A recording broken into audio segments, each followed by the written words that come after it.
शुभ सकाळ मित्रांनो, कसे आहात? मजेत आहात ना? मजेतच राहायला पाहिजे. फायनली 2024ची बहुतेक ही पहिलीच राईड आहे आणि ही राईड आपण आपल्या महाराजांच्या गडापासूनच सुरुवात करणार आहोत. तर टायटलवरून आणि तुम्हाला समजलंच असेल आपण कुठे जात आहोत. त्याच्यापूर्वी मी तुम्हाला सांगतो, आता मी पूर्ण प्रवास वर्णन दाखवणार, म्हणजे आपल्याला कसं जायचं ते. तर आता तुम्ही ठाण्यावरून जात असाल तर हा कॅडबरी सिग्नल आहे आणि मुंबईवरून येत असाल तरी पण हा कॅडबरी सिग्नल एक लक्षात ठेवा. तुम्हाला कॅडबरी सिग्नलच्या दिशेने सरळ जायचं आहे, डायरेक्ट नाशिक हायवे पकडायचा. आता जे मुंबई किंवा ठाण्यापासून जे प्रवास करतात त्यांच्यासाठी हा मी मार्ग दाखवतो आहे. सरळ एकदम जायचं आहे आणि समोर जो ब्रिज येतो आहे तो ब्रिज आपल्याला फ्लायओव्हर आहे तो चढून घ्यायचा आहे आणि राईट साईडला टुवर्ड्स नाशिक हायवेला जायचं आहे. तर आता आपण ब्रिज चढूया. तर मित्रांनो, हा बघा, हा जो नाशिक हायवे एक सरळ तुम्ही गेलात तर एक घोडबंदरला जातो रस्ता आणि तुम्ही राईट मारला तर तुम्हाला नाशिक हायवे म्हणजे आग्रा साईडला जो जाणारा रस्ता आहे तो रस्ता पकडायचा बरोबर गोरखगडाला जाण्यासाठी. तर आता आपण इकडून हे बघा, इकडून 2 फाटे फुटतात, एक घोडबंदर एक भिवंडी कल्याण नाशिक. तर आपल्याला भिवंडी कल्याण नाशिकच्या रस्त्याने जायचं आहे. तर आपण टर्न घेतलेला आहे आणि इकडून आता आपण सरळ जाऊया. मित्रांनो, तुम्हाला आता 1-2 अजून फाटे फुटतील आणि एक छोटासा एक टोल गेट लागेल, ठीक आहे. तर ह्या साईडला लेफ्ट साईडला बहुतेक कोलशेत वगैरे आहे. तर आपल्याला लेफ्ट साईडला न जाता एकदम सरळ जायचं आहे. ह्या रस्त्याला ना बहुतेक आता काम एवढं भयंकर चालू आहे, त्याच्यामुळे धूळ माती आणि ट्रॅफिक वगैरे खूप साऱ्या गोष्टी इकडे चालू आहेत. तर आपल्याला हा जो टोल दिसतो, टोल गेट दिसतो एक छोटासा, जिथून कंटेनर वगैरे घुसत आहेत, तर तिथून खालून सरळ जायचं आहे, कुठेही टर्न घ्यायचा नाही आहे. साईडला ना भयंकर ट्रॅफिक असते सकाळी, कारण सगळे कंटेनर आहेत ना ते बाहेर निघतात, त्याच्यामुळे एवढी ट्रॅफिक आणि धूळ तर ऑलरेडी आहेच आणि काम बघा खूप चालू आहे या भिवंडी रस्त्यावर. तर आपल्याला सरळ जायचं आहे, कुठे चुकवायचं नाही.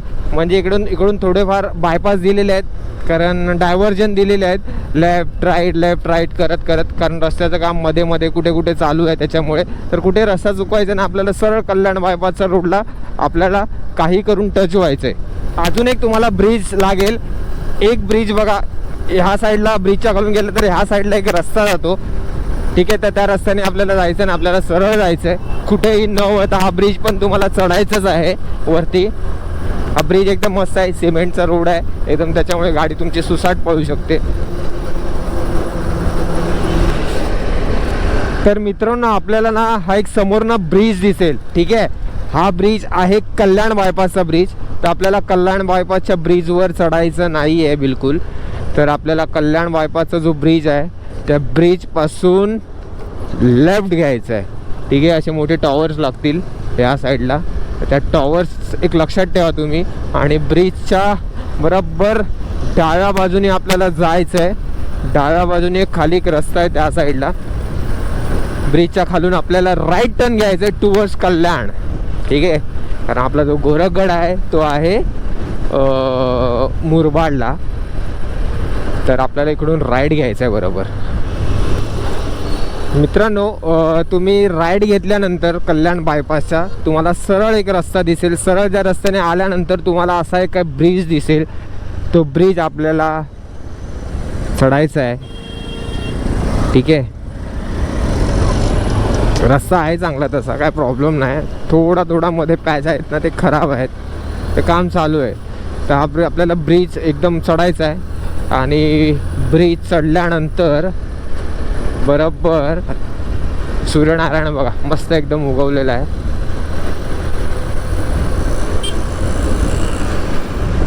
कचऱ्याचे ढीग बघा कसलेत, भयंकर असा वास मारतोय. स्मारक एक लक्षात ठेवा आणि स्मारकाच्या बरोबर हे बघा ते स्मारक आहे, ते एकदम मस्त दिसतं. जाताना कदाचित आपण व्हिडिओ काढू. त्या आता महाराजांच्या स्मारकाच्या इथून बरोबर डाव्या बाजूला आपल्याला वळायचं, ठीक आहे. कुठे टर्न न घेता डाव्या बाजूला आपल्याला वळायचं आहे.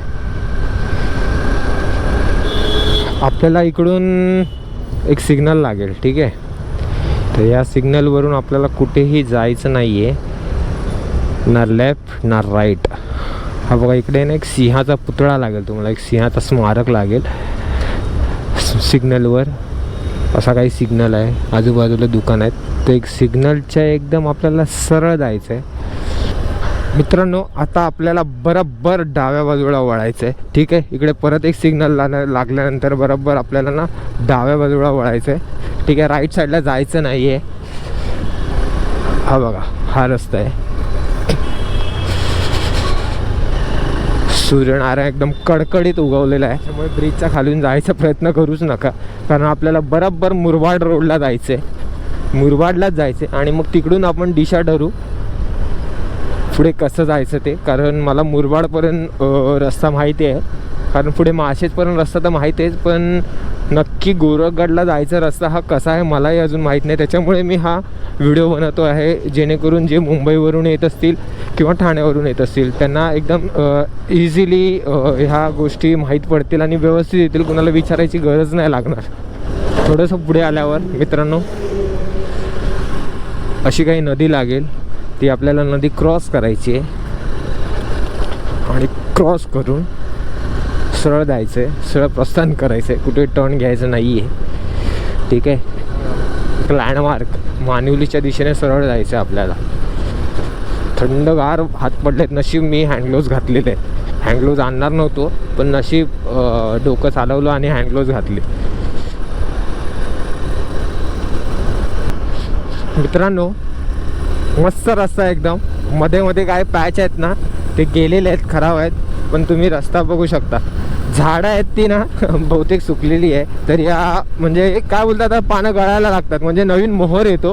ठीक आहे, पण इकडची झाडं आहेत बघा तुम्ही एकदम भयंकर सुकलेली आहेत. आणि हीच झाडं ना तुम्ही जर पावसाळ्यात ह्या रूटनी येत असाल ना मस्त एकदम ग्रीनरी लागते. इकडून आपलं शिवनेरी म्हणजे आपल्या महाराजांचं जन्मस्थान आहे ना 100 किलोमीटर अंतरावर आहे इकडून मित्रांनो. तर आपल्याला आपण शिवनेरीला तसं जाऊन आलेलोच आहोत. परत जर वेळ भेटला तर आपण नक्कीच एक राईड करून घेऊया. पण सध्या आपल्याला मुरबाड इकडून दाखवते 16 किलोमीटर. ते 16 किलोमीटरचं डिस्टन्स आहे, आपल्याला लवकरात लवकर कव्हर करायचं आहे. कारण आता तिकडून किती लांब आहे आपल्याला ह्या मुरबाडला गेल्यावरच समजेल. काही सकाळी नुसती रेमटवायची पण कंट्रोलमध्ये. काय माहिती आहे सिंगल लेन असल्यामुळे ना ओव्हरटेक करायला पण जराशी भीती वाटणारच, कारण हे जे मोठे कंटेनर येतात ते सुसाट येतात एकदम, त्याच्यामुळे थोडासा भ्या वाटतोय.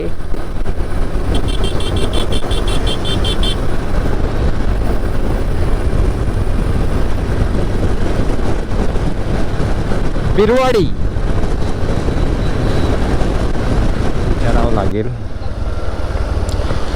गोरखगडला जायचं कसं. दादा गोरखगडला कसं जायचं? हां नाही हा वाला पहिला राईट पहिला राईट मारा. हा आणि या लागेल काय तुम्हाला मसा लागेल. मसा मसा गाव आहे का? चौक आहे मोठा. ओके मोठा चौक आहे, लेफ्ट मारा. हा जवळ आहे किती? 20 किलोमीटर 24. इथून पहिला राईट आहे का? इकडून कुठे आहे? बस स्टँडच्या पुढून गेलो. किती किलोमीटर आहे हा? 500 मीटर.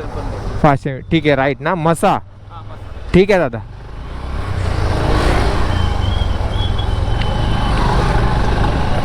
तर मित्रांनो हे गाववाले असतात ना खूपच म्हणजे काय बोलतात थोडं मदत, जे मुंबईपेक्षा तर खूप पटीने चांगले असतात. जसे मदत करणारे म्हणजे रस्ता वगैरे सांगण्यासाठी मदत करणारे, तर अशा लोकांनाच विचारलेलं आपल्याला चांगलं आहे. ह्या साईडला नाश्ता वगैरे आहे गरम एकदम. इकडून राईड घ्यायचं आहे. ठीक आहे,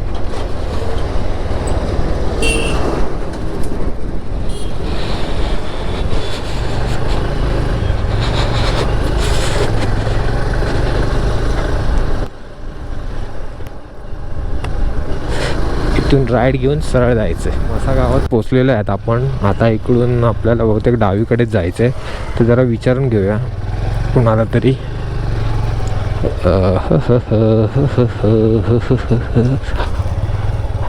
विचारलेलं चांगलं.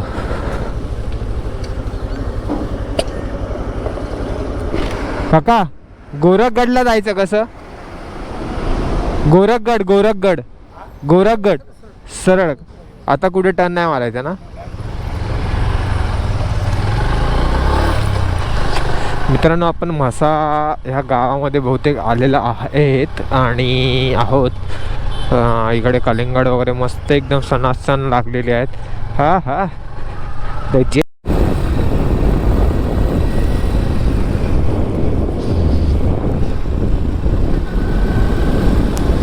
मित्रांनो, जीवनातले काही रस्ते ना हे न विसरणारे असतात. त्याच रस्त्यांना असं काही दृश्य असतं. कारण असं काही दृश्य बघण्यासाठी आपल्याला सकाळी उठून बाहेर पडावं लागतंच. तेव्हा आपल्याला असं काही दृश्य बघायला भेटतं. तर छान वाटतं एकदम मस्त. गवळी गाव. तर मित्रांनो, हे आहे गवळी गाव.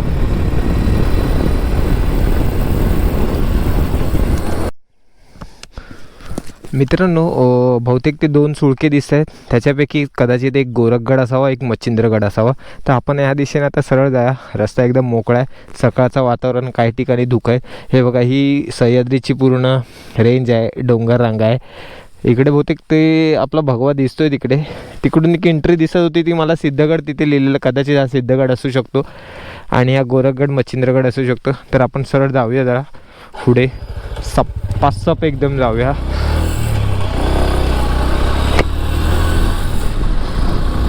हा, थकायला झालं गाडी चालून का असं काहीतरी त्या बेस विलेजचं नाव आहे.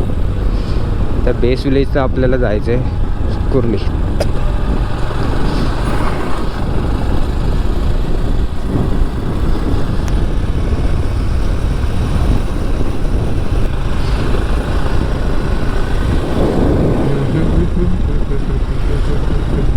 ओके, इकडे आलेला आहे गोरखगड. ठीक आहे, आता आपल्याला गोरखगडावर जायचं आहे. बाईक लावूया इकडे आजूबाजूला कुठेतरी. ठीक आहे.